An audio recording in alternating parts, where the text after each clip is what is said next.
24. The Congregation of the Dead.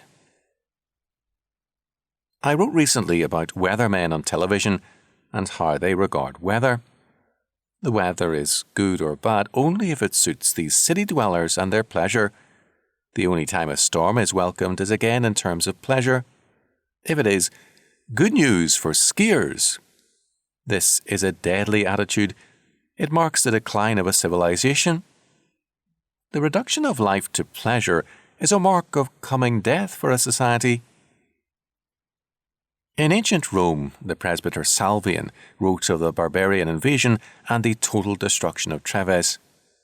The people were too busy watching the games in the arena to defend the city, and after its destruction petitioned the emperor to rebuild the arena to restore, quote-unquote, morale and pleasure. Rome, said Salvian, is dying but continues to laugh. The Roman principle had become pleasure above all else. I heard a woman argue about 10 years ago in favour of abortion, saying a woman's enjoyment of life should not be spoiled by an unwanted baby. Pleasure above all. And so we have our weathermen who assess the weather in terms of the pleasure of urban fools. Solomon says it well, quote, "The man that wandereth out of the way of understanding shall remain or find rest or end up in the congregation of the dead." Proverbs 21:16.